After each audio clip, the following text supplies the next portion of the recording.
a car runs good, and then all of a sudden the pit crew does better than it's ever done before. They're making better pit stops than they've ever made before. There is no question. We talk about it every week, but here at Bristol, it's absolutely easier to pass them on pit road with your pit stop than it is on the racetrack. And he had a great pit stop.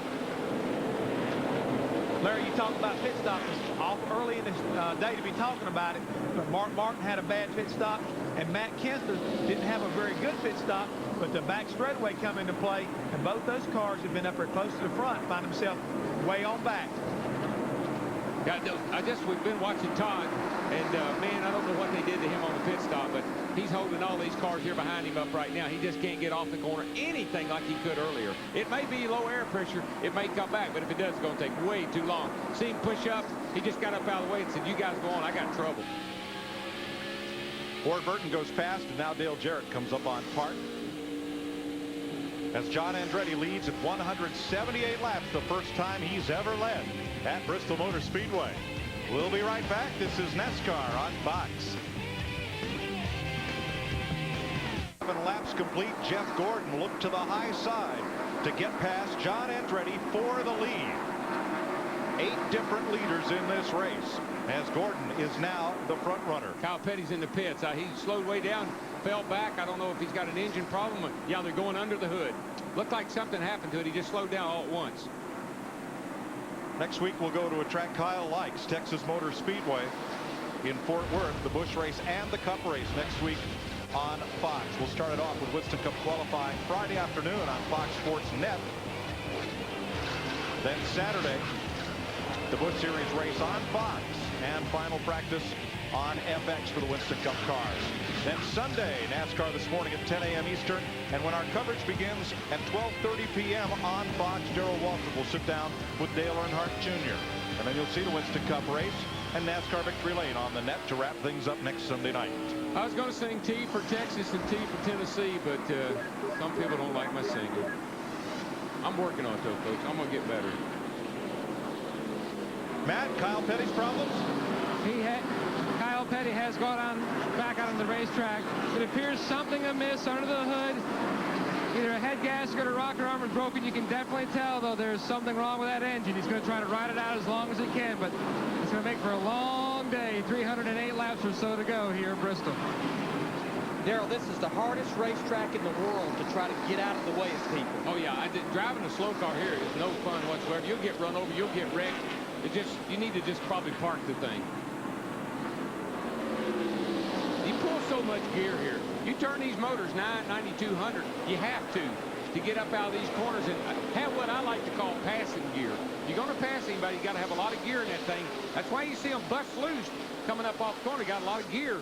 Spins the rear tires. The guy that can manage that is the guy that can do the best job here all day. But it's the type of RPMs, Darrell, where you'll turn them maybe 8900, 9000. It just goes up there and spikes. It don't stay there for long. Just goes up there and spikes for a second. But these Dodge engines, I don't know if they've been I don't know if they've been punished like the guys would like to see them punished so far.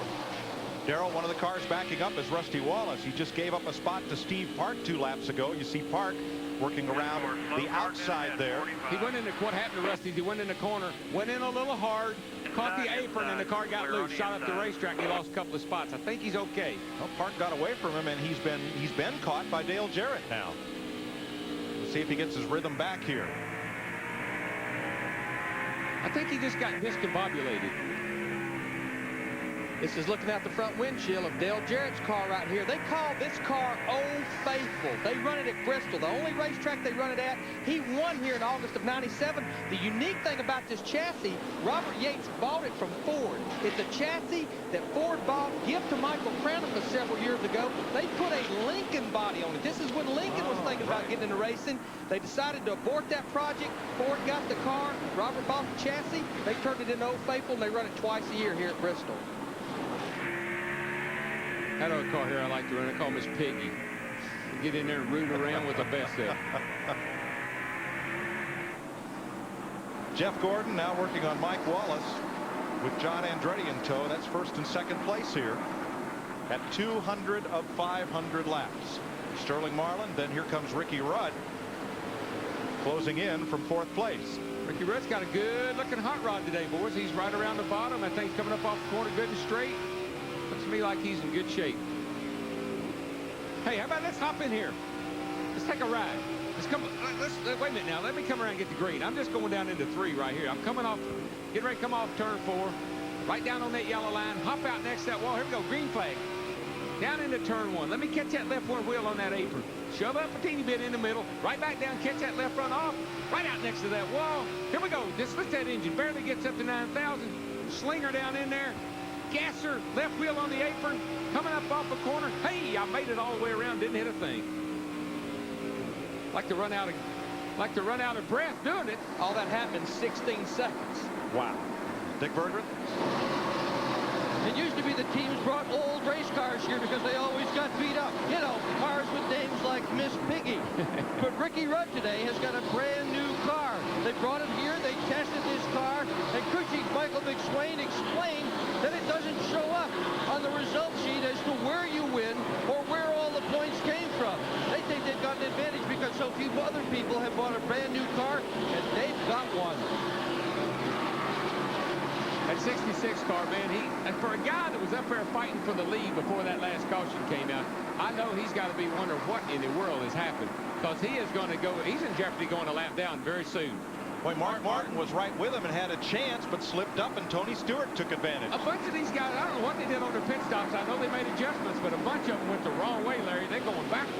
Well, that's the thing, and you know, it's such a fine line here. Your car will be a little bit loose. You know, the rear end coming around. You'll tighten it up a little bit. It'll be too tight. Steve Burns, what's going on with Mark Martin? Well, Larry, I can tell you he just talked to Jimmy Fennick, and he said he wants to take a pound of air out of that right front tire on the next stop. Pound out.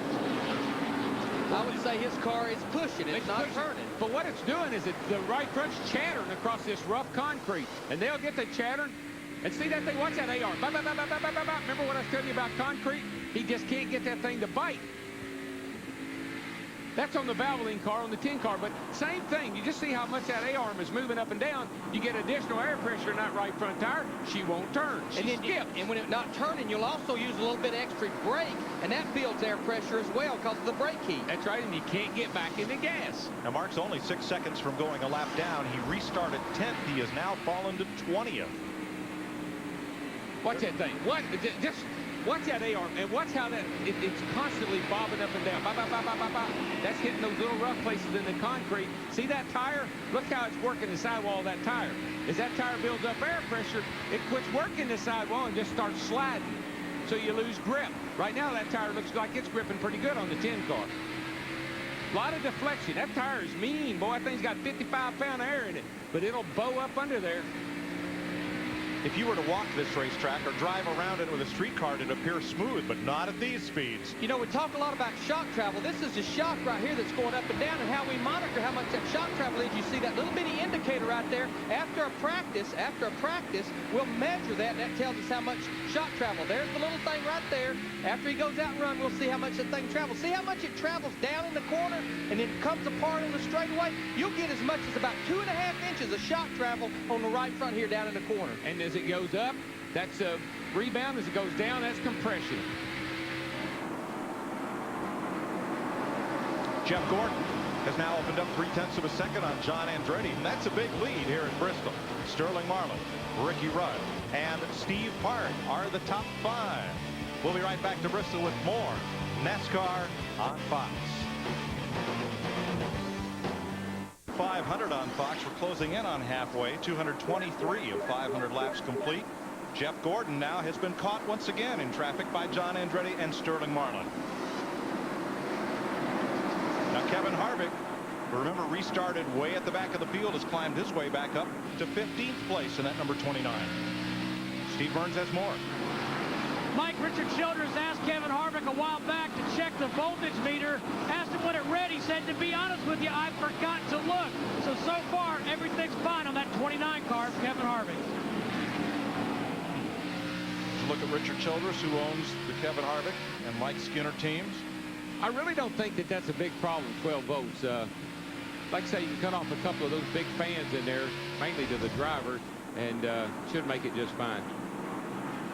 Terry Labonte scoots past. Boy, Labonte's had a great day, but he's had to come from the back several times. He's climbed back up now to 15th position. I like Terry Labonte's car, and I know how hard that man is driving at about 80%.